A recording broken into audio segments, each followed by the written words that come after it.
All right, hey everybody, we're back with another news feed here for you. As always, I do these every single day, so there is a minimum of one video every single day for you on this channel. And today's topic, we're going to start this one off with this: no one wants a new car now. Here's why. Why are so many Americans foregoing new vehicles? Used cars are not just a better bargain, they retain design and features more coveted than high-tech replacements. I thought this was interesting. It's an article, it's a post, and it's kind of older, but it just grabs my attention. I don't know why it popped up earlier, because it is, like I said, it is actually I lied. It's not. It's a day older. Sorry, I'm thinking of a different post. It was in one of the other videos. It was a little bit older. I just saw that 2016 there, and I thought this was that one. Sorry. This was June 6th. This is recent right here. But let's hit some of these key highlights, and they actually highlighted it pretty well for us. Okay, a motivated belief among consumers that automakers' latest and greatest offerings, whether powered by gasoline batteries or hybrid systems, are inferior to products that they are replacing. I think we'd all agree with that. What you get today is nothing near the quality, reliability, longevity, and as good as what they were before. Vehicles every year become more and more disposable. Okay, some fear that new digitally connected vehicles could expose their personal information to the Chinese, or worse, to their insurance agencies. Both very, very bad. Remember, every single thing is a money grab or a power grab. China wants the power. Your insurance companies want to charge you more. We will never get away from this. And they do not want, and many people, for good reason, fear that the tech of these vehicles today are giving too much of their information out. Other modern marvels people seem eager to avoid include auto stop-start cycling systems. The worst. What a stupid thing. Thank God my taser lets me turn that off in my Jeep, which shuts off the engine, save fuel when you're stationary, and now all but mandatory in new vehicles. Okay, ridiculous. Continuously variable transmission, CVTs, commonly found in compact vehicles with small displacement engines. CVTs are good and bad. They are good because they work. They're easy. They're cheap to produce. They're actually not too horrible to even replace. But they're just it's a centrifugal valve, or whatever they call it, transmission, and it's just like a snowmobile clutch, just in and out and squeezing pressure, raises and lowers the belt, and it is what it is. Constant variable transmission is what I think it stands for, but there's no shift points in it. They've been around for a very long time, but they are notoriously they are a 80 to 120,000 mile transmission, and you replace the transmission seems to be a thing. And a lot of people don't like them. DEF, okay, diesel exhaust fluid. God, I hated this in my 2019 Ram. It's an extra cost. It's a pain in the butt. It was exhausting to deal with, especially when you're pulling a camper and you got to go for.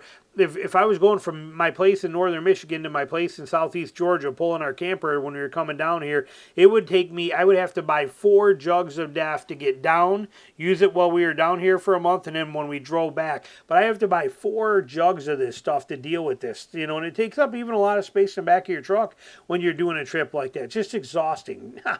Little play on words there for exhaust fluid, but DEF is stupid. Post-combustion exhaust treatment, that's what they're talking about. Others are just saying to hang on to the good old things they've got, okay, like 3-pedal stick shift manual transmissions, which you never see, virtually extinct in new cars, built-in CD players. I don't care about a CD player, but some of their older cars are not just cheaper, but better, and touchscreens suck. This article nails it. I love that.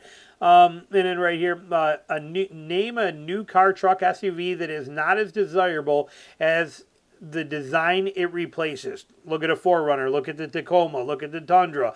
It's perfect examples of right now currently. I got back a long and distinguished list, a roll call of compromised Toyota Land Cruiser, Mini Coopers, Ford Mustangs, Toyota Crown, Ford F-150, just about every model of BMW you can think of. People are fed up. Okay, they're just straight up fed up. It's not good. It's not that my money doesn't seem, or it's not just that my money doesn't seem to stretch so far, says this guy in Los Angeles, but he's driving a 2011 Range Rover. All new cars feel like it's about 2 years away from becoming outdated. Tech, okay? So anyway, it's a very interesting article if you want to read it. It makes a lot of sense, and people are fed up. They're disgusted with the direction that cars are going today. The disposable and lack of quality of cars being made today. Right here, we got a just delivered and already a write-off. Meet the first total 2024 Land Cruiser that we've got on record. And they say that this one here is totaled. Toyota unveiled it, blah, blah, blah. Now, one has already been totaled, and it looks like it has no chance of ever getting back on the road. It's pretty amazing to me that this vehicle is totaled. The article is very short. It doesn't go into a lot. It talks about it's about an $80,000 vehicle, and a couple people give their ideas of what happened to it on here. One guy speculates the driver left the hood open, and it's, when he was driving, and it flew up. Another guy says that sideswiped a semi-truck. So there's just some ideas here. Not worth our time to dive into, but what is the fact that this vehicle is totaled for that. Remember, a vehicle can only be totaled if the cost of the replacement parts equals a certain percentage of the total cost of the vehicle. When you are talking about an $80,000 or a $75,000 vehicle, that cost has to be very significant cost to total it out. And this one here does not look that totaled. I'm not a mechanic anymore. I don't dive into that stuff, but this doesn't. If this totals it, would total that thing out, that's pretty shocking. Okay, they give us a few pictures here we can look at. Obviously, A-pillar's wrecked pretty good here, and I get that. And you got your firewall knocked back pretty hardcore. And you got some issues in here, and I get that. But, I mean, the whole rest of the car looks to be not in too bad a shape. A little bit of roof damage on here. It could probably be fixed. But, again, I'm not a mechanic, but this thing here is done. They are done. It is gone. It is over. It is totaled. And this, if something like this would total out an $80,000 car, that's pretty bad. That's pretty bad when we're seeing that kind of stuff. So, interesting little article. This one here, this is what we are making the video about. I found it very interesting. Study says that people who like loud exhausts are psychotic. This is from a couple of days ago, just a few days ago. But study made strong remarks about the kind of people who would modify their car's exhaust. If psychopathy and sadism aren't bad enough, apparently loud truck owners would do even worse. I don't understand how these studies can even exist, but it is kind of humorous to read this. Okay, a professor in Ontario, Canada, has released the results of a study of people's attitudes toward loud vehicles. Having an undergraduate business students where they would think of the vehicles are cool. The result, not totally surprising, is many of them do.